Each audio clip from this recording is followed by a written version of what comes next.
Welcome, everybody, to another one of our 76 Capital Leadership Series shows. And we have an amazing guest today, a really good friend in Anthony Gargano. Can't wait to bring him onto the show. As you all know, we run our 76 Capital Leadership Series every Wednesday night at 7 p.m. as well as Sunday nights at 7 p.m. And our shows are live on Facebook, Twitter, Instagram, LinkedIn, as well as on YouTube. And you can subscribe to our YouTube channels, and you'll get updates on all of our shows, all the different things that we have going on. It's a really great way for you to see all the great guests that we have on our leadership series. And as you know, 76 Capital is a venture capital fund that invests in passionate, smart, and nice entrepreneurs that want to do the next thing in sports.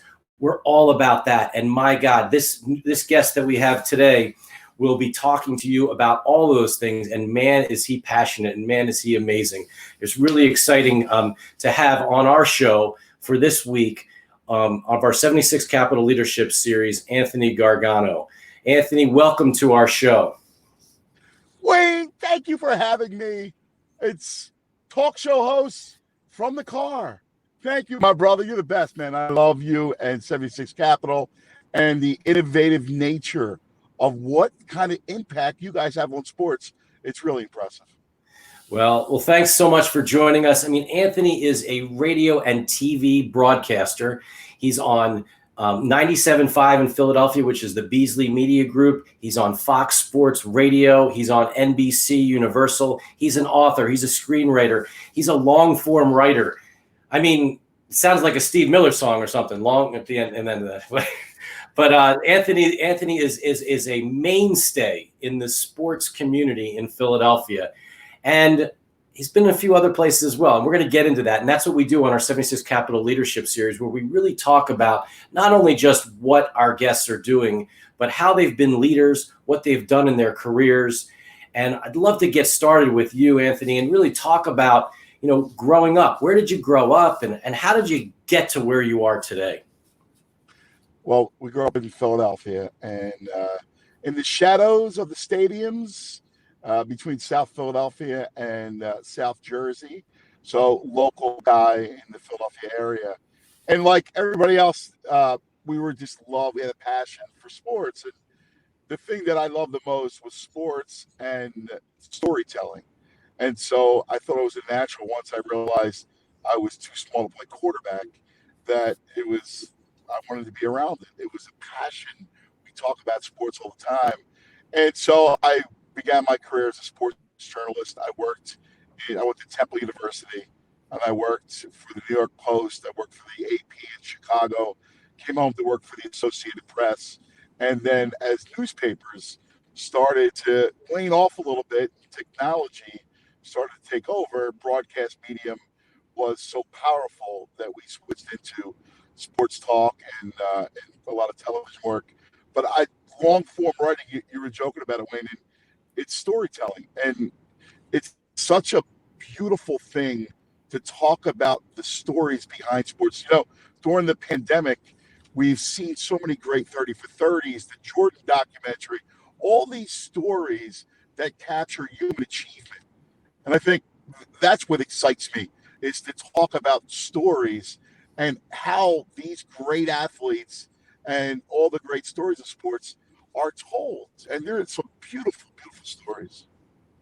Yeah, it's really been so interesting to see what's been happening within the sports world when live sports weren't here, and how many people like you, journalists, right, have been really talking about what sports means to our communities, what it means to just different people's lives, their families, and stories around sports, and that's what's really amazing about this time right now, has allowed us to reflect and also and see and have some great content like we've never been able to have before. Yeah, and you brought up something that I think that's really important, and that sometimes we have a view that, well, sports is all fun and games, and it doesn't impact us the way, I don't think it gets the respect that it deserves, of bringing families together, communities together. But we all root for our teams, whether it's college, whether it's pro teams. They all have a name in front of it, right? So whether it's the Philadelphia 76ers or the Chicago Bears, there's a communal impact here. And it brings us together. And it's the great. I once wrote a book called The Sunday Pilgrimage, and I was allowed to be embedded with the Eagles in 2004 when when Andy Reid was going for his championship, and they were TO was a great story, and they were about to really dive into something. But the uniqueness of what I saw in Jacksonville, which was the host of the Super Bowl, was all the Eagles fans came down, and it was like a religious experience. The river right by the stadium in Jacksonville is the St. John's River, and it reminded me of the Great Awakening as the Gaspar River, which happened in the 1800s. But it wasn't about religion; it was about football, and it was organic, right? People gathered by the river to be with one another and to celebrate something that was very dear to them. And there was no one. Look, we talk about in this time when we struggle to be united, to be unified. There's no division among race, among creed. It was people together. In this case, they were Eagles fans that had gathered by this river and hugged each other before the game and consoled one another after the game. And to me, that's the greatest show of unity. And that's what sports really is. At a time when our country needs to be united, you can see it when sports comes back and we gather to celebrate next to each other. We're all equal. We're all equal as fans of the game, as admirers of the sport.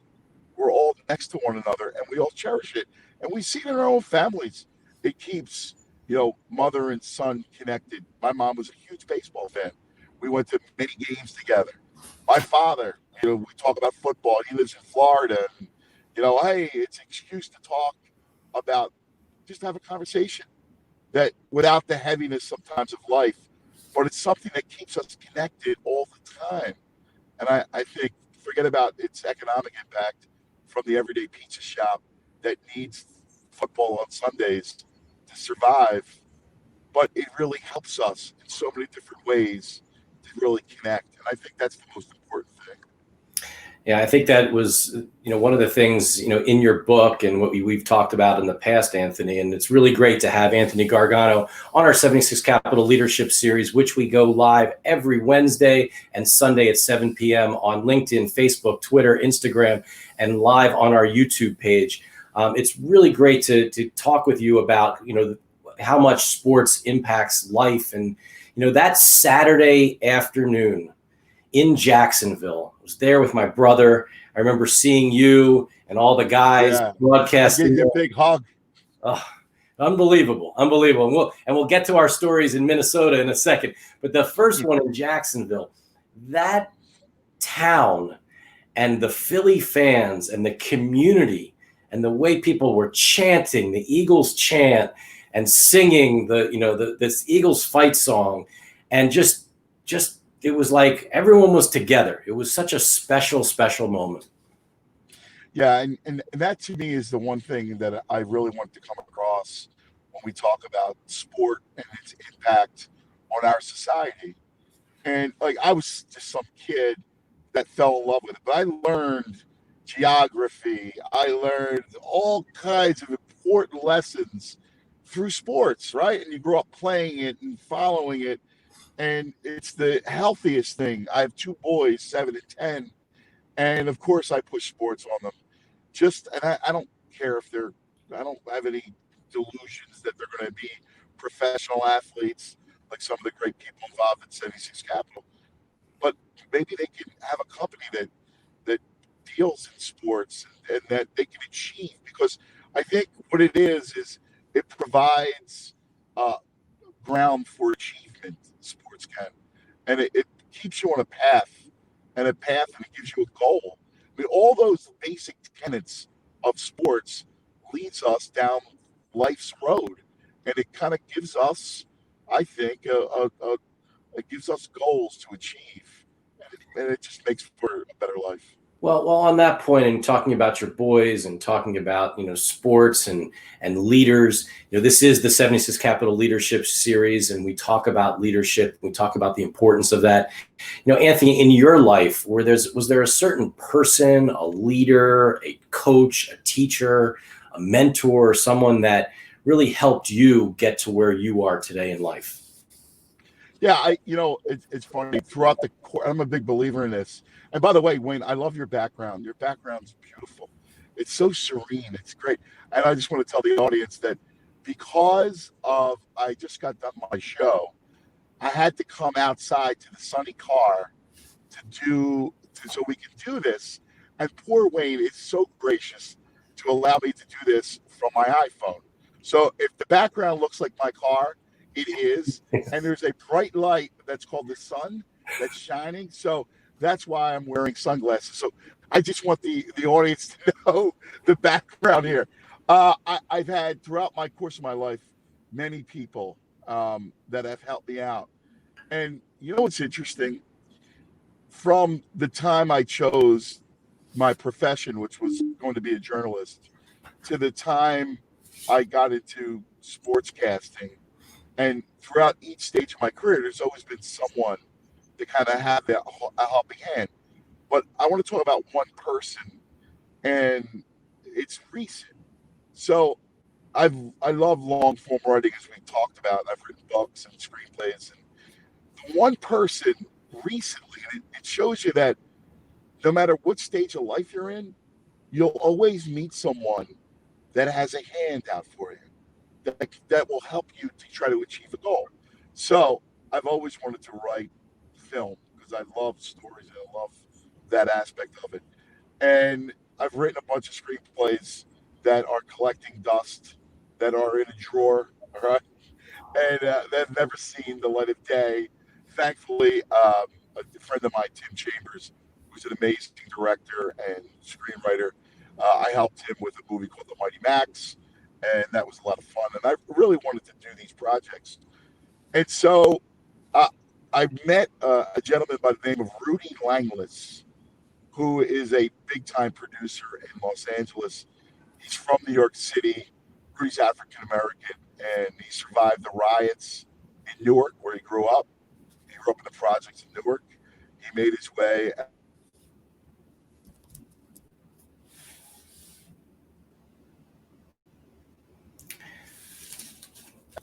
He was an amazing character to me. He came out. He's done a bunch of movies, uh, really big time movies, and we just got finished a screenplay that's based on a true story in Philadelphia for the last 18 months. And the coronavirus shut it down, but but it'll be ready to go as soon as we're cleared to shoot. But it was interesting. He's in his early 70s, really, really bright man. And I wrote this piece that was very African American centric. And so he was a little curious, maybe a little bit dubious as to whether or not I'd be able to really turn the material and give it its proper just, because that's not my background. And we worked together, and he was so helpful in getting this story done. And it's going to be pretty big, and the budget they've slated for is $25 million for the movie, so it should be a pretty big movie. Wow. Probably a big A-list director attached to it. But I'm real proud of the fact that you know we decided to take on this project. We have not been paid. It was for the passion of trying to do this. And he reached out to me. He was an unknown Hollywood writer, and we collaborated for the last 18 months. Got very close, and it goes to show you, no matter how old you are, there's going to be someone there to help you. There's going to be someone there to reach out and put their hand out and say, "Listen, I believe in you. You can do this." And throughout the course of that whole time, he was there, and we spoke all the time. And it's funny. He's really close with Denzel Washington. He's worked on several films with Denzel, and we would be on the phone, and he'd say, "You have to hold on, Aunt. Denzel's on the other line." And I'm thinking, "All right, please take the call, man." But that sort of thing was really like awe-inspiring that he would take the time. And so to me, those people are there at every step of the way, not just when you're 21 and coming out of college, not when you're 30 about to go into a career, but even at the age of 50, well, 45, 50, where you're trying to start something new.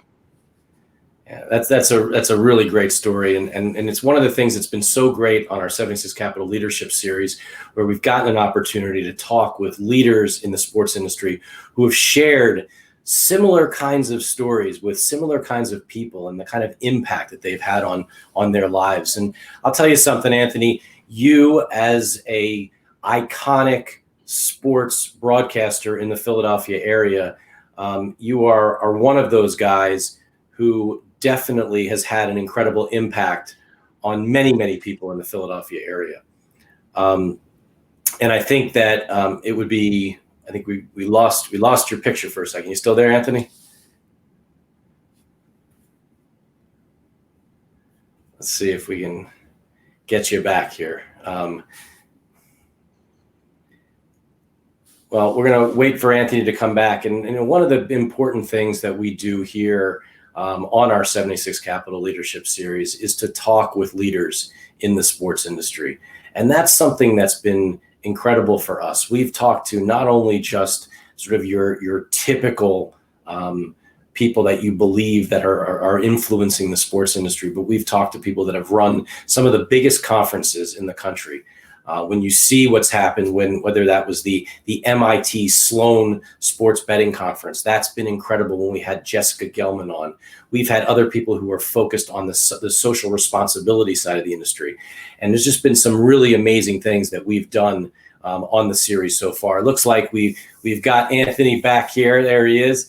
And one of the things I was saying, as in this is the fact that, we look at the people that have impacted all of our lives, but you have truly impacted all of our lives here in the Philadelphia area as being one of the iconic sports broadcasters in the Philadelphia area. I mean, there is your passion, your excitement for sports, getting behind the teams, even when they're down, really trying to always be and I like this word in a way, I mean, a cheerleader, and you've been really and just a positive influence on that.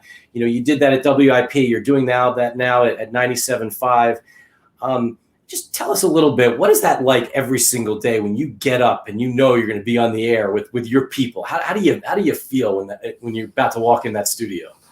So, radio is such a warm medium. So I detailed my passion for writing, but radio is a beautiful medium because you really can talk to people. You get a better sense. It's with writing is I write, you guys read, right? With radio, it's an exchange of ideas, exchange of pleasantries, and it's warm. And the people that you meet and I use radio more than television because with radio, I've been on, for 20 to 25 hours in Philadelphia for the last 20 years. And there's such a warmth. I've met so many great people. And yeah, I am a cheerleader and I am a homer. And I say that proudly. I have the sensibilities of a journalist, and I will tell you exactly how I feel. I'm not going to mince words, but I don't mince my words and tell you that I do wish from the bottom of my heart that those four teams that you're showing right now win. You know why? Because I want the community to feel good. There was no better moment, and we'll get to Minnesota in a second, but there's no better moment than when this town gets behind a team because it's happy. And I think that certainly it jives with my personality that I'm not really a negative person. So I thrive more when it comes to the more positive and uplifting conversation. And I'm uncomfortable in, especially unduly criticizing people. Um, and I want really for the masses to be happy. And especially during this pandemic where I saw so many of our local heroes whether they were the doctors and nurses and responders and everybody to the people working in grocery stores and trying to help the Amazon guys and people that really helped keep us afloat during the lockdown. And you want people to feel good and you want people to smile. And if I could impact that feeling for just an iota, make someone laugh or smile or just brighten their day in the least little bit, then I feel like I've contributed, and I feel like that I've at least um, helped everyone in the little smallest minute way, made our area a better area, a better place, a happier place for just a moment. And I do want those teams to win because I want to experience what we experienced in Minnesota. And afterwards, Wayne, as great as it was being there, and I saw you and I hugged you, and it was incredible. I flew home before the game. I did a show because I wanted to be in Philadelphia should they win. And we did a show at a place called the Grand Cafe L'Aquila on 17th and Chestnut before the game, and it was a big pep rally. And all Chestnut Street was out. And Eagles, EAGLES, was reverberating, throughout Center City. And then I watched the game with my childhood friends, including my cousin, who's like my brother, and we celebrated in a hotel room, the AKA, and then we walked down Walnut Street from where the hotel was, and Walnut Street was packed. And we sat there, and yes, there was a bottle of tequila in my hands that was being passed around, and maybe a couple of beers. And we walked and we hugged strangers. And what I experienced that night, into the morning, into the wee hours of the morning, was rapture. And I saw the joy on people's faces, unbridled, hugging strangers. And again, I talk about the great unifier and the great uniter. And that's what the Eagles winning the Super Bowl was. It was so uplifting, Wayne. To share that with the people, to see the people's joy was what it's all about. Yeah, it was one of those unbelievable moments, and it's been one of the things that for some reason I've had a number of Patriots people involved in the Patriots organization or fans that have been on our show over the last few months, and some of them have shown their rings, and I don't want to see their old rings, and I just bring up Minnesota, and I tell a very similar story what you're saying. And I was at the game with my brother, but my dad was not able to go at the time. He wasn't up to it, and unfortunately, isn't with us today. But the first person that my brother and I reached out to right after that game on FaceTime was my dad, who's sitting right over my right shoulder here. And and I think that it's one of those things where it really brings people together, and that's the power of sports. And that's one of the things that you and I get to do, being in and doing this all the time. This is our business. This is our life. This is really exciting. And as we see on the screen, from the parade, the amazing outpouring of support and excitement and love that was all throughout the city at the time. You think about that, and you think about sort of the divisions and things that are now going on in our country. I think back to these times, and we got to get back to this. We got to get back to this. Yes. And that could be any city. It happens to be ours, but it could be any city. And that's what I mean about sports and its impact on society. And there's so much fun about it. And we're into our sports gaming, which is so much fun. It's so interesting and all that stuff. It's just another way to celebrate it. But ultimately, it comes back to human contact and human interaction. It ultimately comes back to neighbor, hugging neighbor, being with neighbor, and sharing a moment. Life is a series of moments that we share together. It's memories that we string together. And that's the most important thing. Yeah, you talk about being together. Is there a specific co-host that you've had or someone that you've done a show with that it was your favorite show ever or your favorite host to work with? Is there someone specific that you really enjoy? There's been a lot of guys. I mean, truly, I worked with Mikey Miss, and we loved each other, and I still work with him today.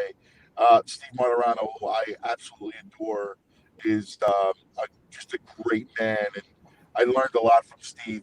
I do a show right now, and I've been doing a show for 13 years with Lincoln Kennedy, who is the voice of the Raiders. He's a four-time Pro Bowler, College Football Hall of Fame. Lincoln and I have been doing this show on Fox for 13 years running. We're the longest running show on Fox Sports Radio, and I love him to death. He was over my house 2 years ago. In fact, the year of the Super Bowl, Link was here. Eagles played the Raiders, and the last week was Christmas.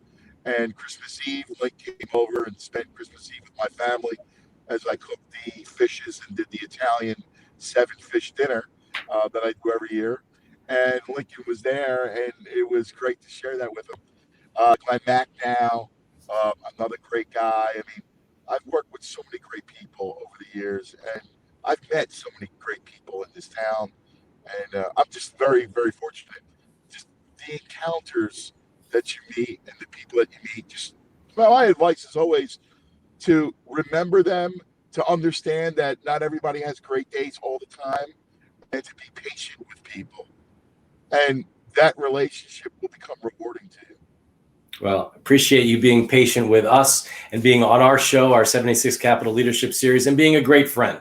Really, really great to have you on our 76 Capital Leadership Series. I'm Wayne Kimmel. We have Anthony Gargano with us as our special guest, and just really thinking about, and talking about all the great things about from a Philly perspective, Philly sports world perspective, what sports means to the world. And just incredible things that you've done. And one of the things that we talk about a lot, Anthony, is innovation and what's next in sports, the next thing. And we both are extremely interested in that. Certainly, everything we do at 76 Capital is the next thing, whether that's in the sports tech side of the world, whether that's around esports, and then this world of sports betting and sports gaming, and the opportunity to now bet on sports, which was illegal all across the country, right? All across the country until about 2 years ago, when PASPA was overturned. And then all of a sudden, sports betting was able to be pushed across the country from Nevada to everywhere else. Now there's 22 states across the United States that have passed laws, including now, on top of that, the District of Columbia, as well as Puerto Rico. So you've all of these places that you can now have sports betting, where there's been a lot of sports betting in New Jersey and in Pennsylvania. And those numbers are just phenomenal compared to even what was going on in Nevada. Where do you think sports betting is going to go, and how is that going to really fold into the traditional part of sports? Yeah, isn't it exciting? And I think it only gets exponentially larger as more states, like you said, start to pass it. And it becomes just an everyday part of sports. I grew up in a neighborhood in South Philadelphia where, there's a couple bars on every corner, and there was probably about a half dozen bookies in every one of those bars. And you learned at a young age, hey, you put $50 on the Phillies, right? I think it's fun. I think it's a fun thing. I think it's great to have it incorporated. I think the idea of not just betting on the side to win or the total points or runs, but the fun part of it. How many points Ben Simmons has? Will he get a triple-double? I love to dive into it. I do a show, as you know, on NBC Sports Betcast, where we do a lot of the Sixers games from a betting perspective.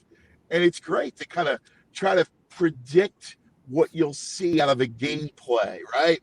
And you can say, hey, I love Embiid to get more than 11 rebounds, and look at the matchup. And I think it's so much fun to dive deeper into the game. It makes you a more educated fan. You can make a few dollars off of it, and it's just a great time. And all the technology makes it so much more fun too. I mean, the fact that you can live bet during the game, and those of us that are so into it, you can get a good feel about what's going on while the game's going on. And you look at the line. I think the Chiefs are going to win the Super Bowl when they were down. And I think that Andy Reid's getting his. And Patrick. It's just fun, and it should be part of every game. And it's a fun exercise, and I love it. Well, I mean, you touched on something that's really interesting, right? So, yes, we're not two guys saying sports betting is here for the first time because it's been around for our whole lives. I mean, as I mentioned, my dad, I never forget, Anthony, every single week during football season, my dad would bring home the New York Post. And you know what was in the New York Post? Pick the Pros, right? So Pick Yeah, the Pros was in there. We had I did that for a little while. did you?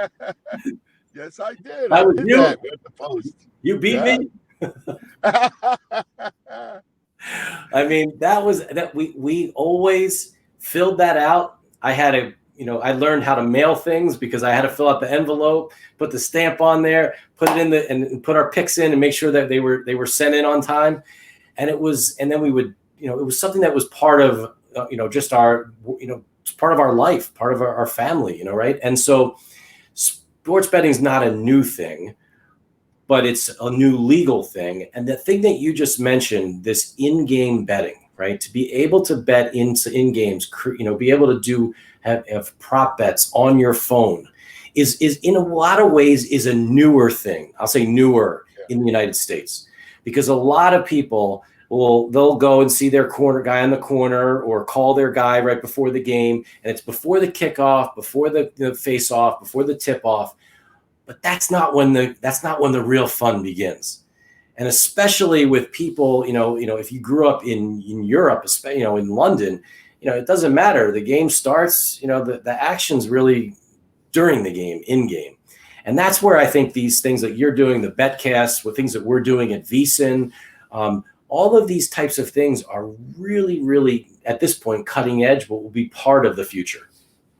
Without a doubt. And it only grows the pastime, which is sports. We love watching games. We love, as soon as we can get through this tough time and we're back to our bars and restaurants and backyard gatherings to watch parties. How much fun is it? You bet a couple bucks on the home team, and then the game starts, and you're, hey, look, I love where this game's going. I think the Sixers are going to win by more than 10, and I'll lay it, right? And then I think Ben's going to get 22 points over the 16 and a half. And I just think it just becomes a lot of fun, and it keeps you, and by the way, it just keeps you glued. And what would be a boring game sometimes, it keeps you riveted to it. Let's be honest. One of the things that's fun about it is that every run, every point, every goal, it all matters. Every stop you can bet on, hey, he's going to complete the pass, how many interceptions, and it just keeps you into it. And I think that's fun. I think it's great stuff. I love what VSiN's doing. I do. I think it's some great stuff. Great, and it's interesting. And that world is a very colorful world. And I think that's the next. I think it's prime for some 30 for 30s right there. Well, that's part of the plan. I mean, it's really been amazing. It's now, you go on your Comcast X1 box right underneath Netflix. You got VSiN right there, and you can watch VSiN 24 hours a day. We're in over 90 homes across the country, VSiN today, 90 million homes. It's really, really fascinating to see where that business has gone in such a short amount of time, and really talks about, like you said, the power of sports, the power of the fact that people want to be engaged, and sports betting is one of those things. Well, one of the things I know that you are also really passionate about, and you talked about your sons, but you talk about, really being someone who's really involved in the overall Philadelphia community and just the community in general, and wanting to help people. So you did something pretty special with one of our companies a couple of years ago with one of our company's play-by-play sports broadcasting camps, where you went in and spoke with the kids and really helped them push things forward. And we have a little clip here that we wanted to show everybody, where, and maybe James is going to, our producer back at the studio, is going to share this with all of us, because it was great when you went in and you were talking with the kids, and one of the kids asked you a question, and it was fascinating to see what happened next. You got it? So this, I don't know if we get the audio here, but this young man asks you a question, and all of a sudden you realize that you knew him and you knew his father and your sons, and he had gotten together for dinner about a week before that, which was pretty amazing to see. And there you are. I mean, just again, this is the Anthony Gargano that everybody loves here in Philadelphia.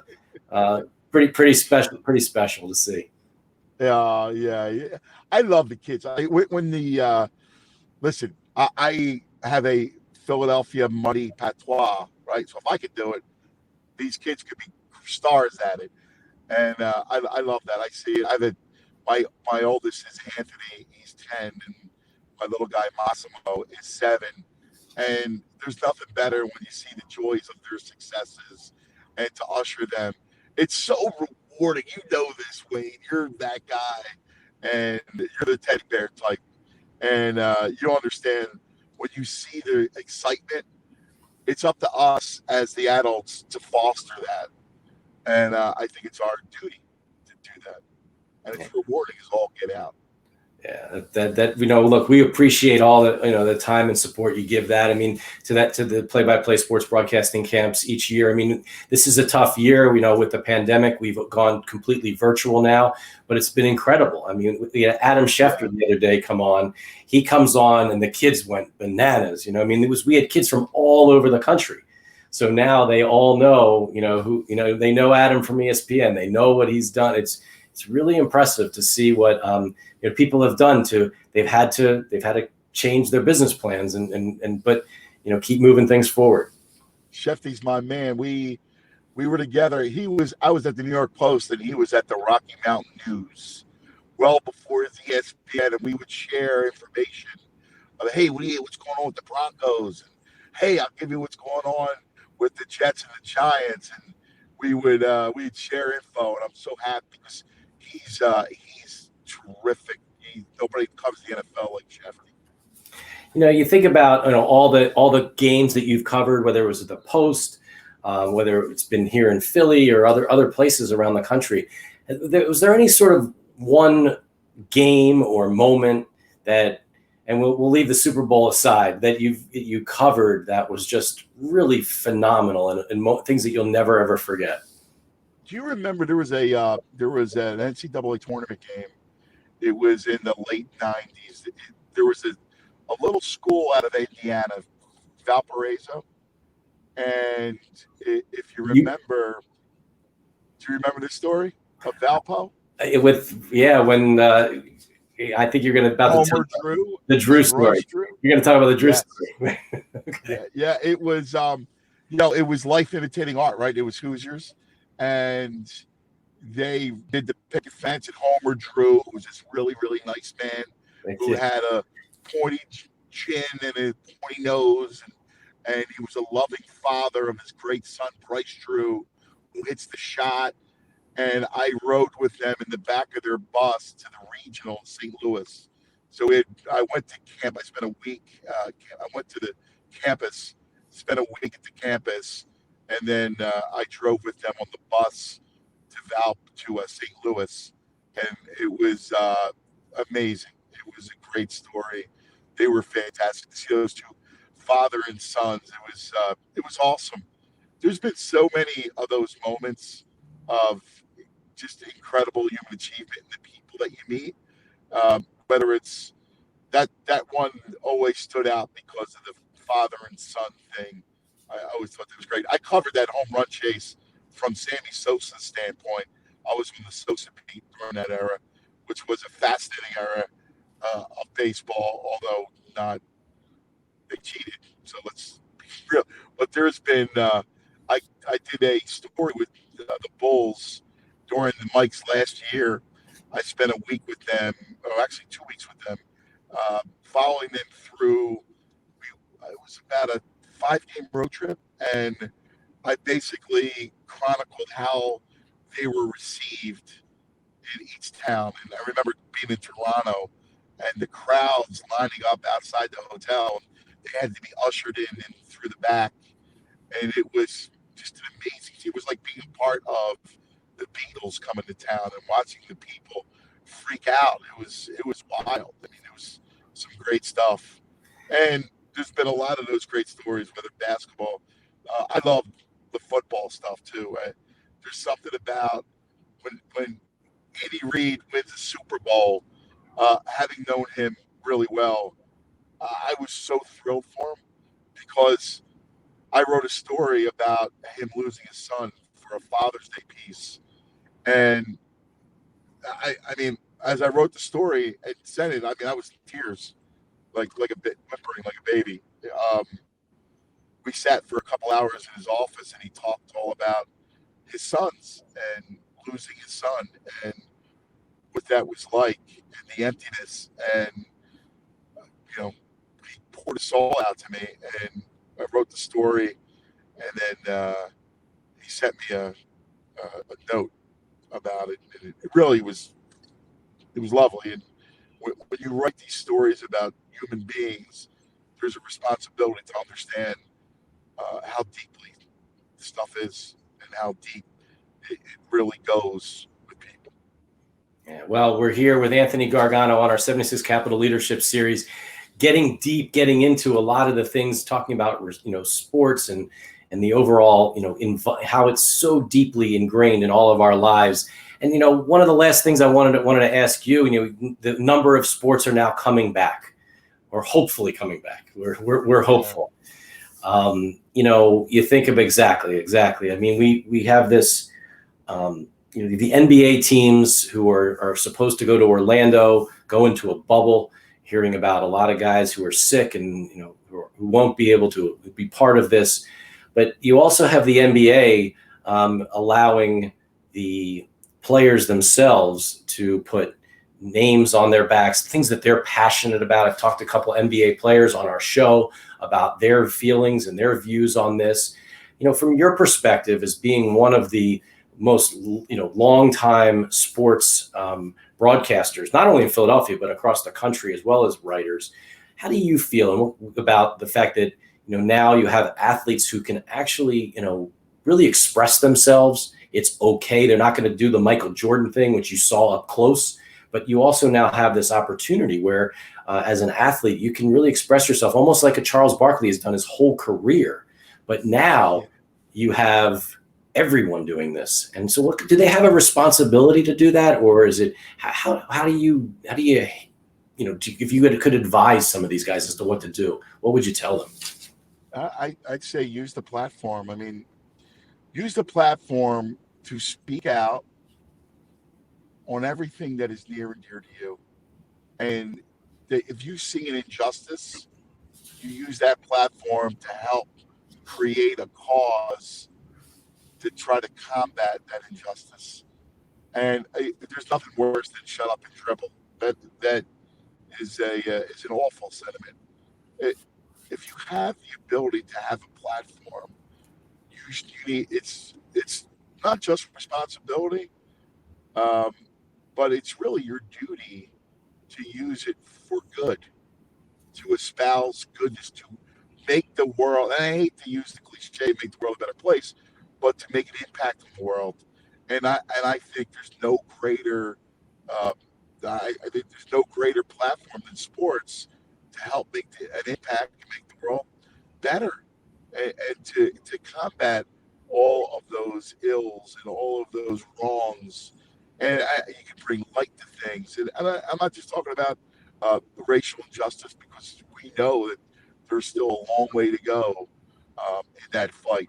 But for kids and you know domestic abuse and all these things, poverty, to bring to light their stories and to help combat. To me, the greatest thing ever was Habitat for Humanity.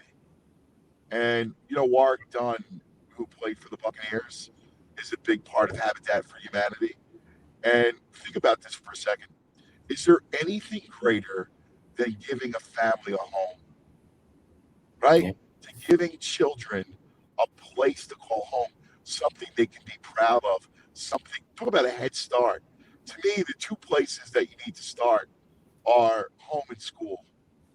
And education and giving kids, no matter what background they come from, the equal opportunity to get an education from a young age. Because you know, as being a dad, that it all starts at such a young age, and you need to give them every chance.